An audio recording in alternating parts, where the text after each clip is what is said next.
Bonjour, c'est Yamke. Cette vidéo aujourd'hui s'adresse à tous mes amis, à tous mes frères musulmans par rapport au carême. J'ai reçu pas mal de messages sur ma page de personnes qui me demandaient à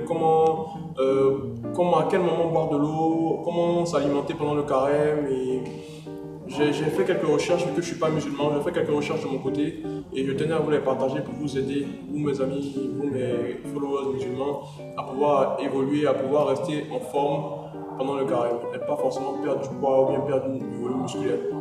Premier conseil que je vais vous donner, pendant la journée, je vous conseillerais de faire du cardio, mais de vous entraîner de manière pas intense, vous entraîner de manière posée, de manière tranquille. Faites du cardio, marcher, danser, mais pas de l'exercice physique assez difficile ou tout ce qui est intense à éviter pendant le jeûne.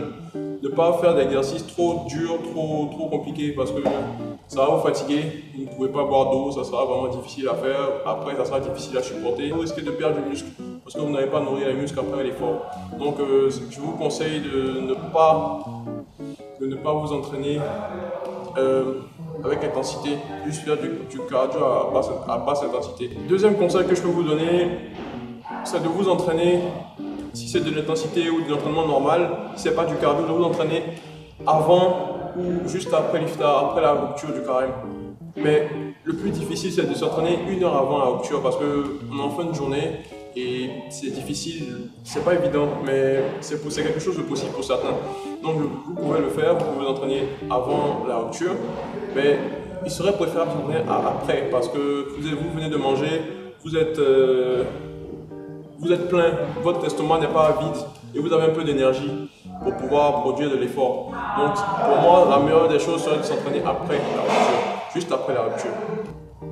Troisième des choses, par rapport à la nutrition, par rapport à la bouffe, par rapport à ce que vous mangez. Ce n'est pas parce que vous faites le carême que vous devez vous éloigner de vos objectifs.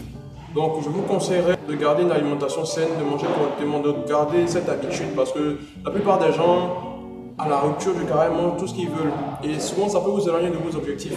Je vous conseillerais de manger correctement, de manger de bonnes protéines, de bons glucides et de bons lipides, de manger correctement en fait et ne pas manger en excès à la rupture parce que si vous devez vous entraîner, vous serez en un état léthargique, vous ne serez pas à 100% parce que vous serez fatigué, parce que le corps utilise l'énergie pour digérer, le corps utilise le sang pour digérer et vous ne serez pas à 100% de votre forme, vous serez un peu lazy, un peu paresseux, vous n'avez pas forcément, peut-être même il y en a même qui ne vont même pas bouger, donc ils ne vont pas vouloir aller s'entraîner.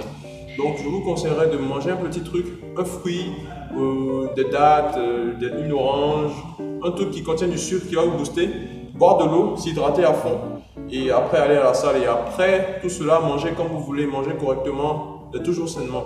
Évitez le thé et le café pendant un certain moment parce que cela a tendance à vous déshydrater ou si vous devez le prendre, cela doit être suivi de beaucoup d'eau. Si vous devez boire du café ou du thé, hydratez-vous après, buvez beaucoup d'eau pour pouvoir, si on veut éliminer tout ça et rester hydraté. Et si c'est le café, c'est la dernière chose que vous avez bu avant de mettre le jeûne, ça sera vraiment difficile à supporter après. Concernant l'eau, dernier conseil que je peux vous donner, c'est de vous hydrater au maximum. C'est-à-dire à chaque repas que vous allez prendre, buvez environ 3 verres d'eau. Buvez autant que possible pour rester hydraté parce que c'est difficile. Vous avez une longue période où vous ne buvez pas d'eau et c'est vraiment difficile à supporter. C'est vraiment difficile à supporter pour le corps et pour vous-même, pour votre mental et tout. Donc je vous conseillerais aussi le sel de mer. Le sel de mer est extra, c'est-à-dire vous prenez une bouteille d'eau, vous prenez une pincée de sel de mer que vous mettez dans la bouteille. C'est excellent en matière d'hydratation, c'est excellent en matière de booster l'organisme. L'hydratation c'est important pour le corps. Si vous n'êtes pas hydraté, votre corps ne va pas fonctionner normalement.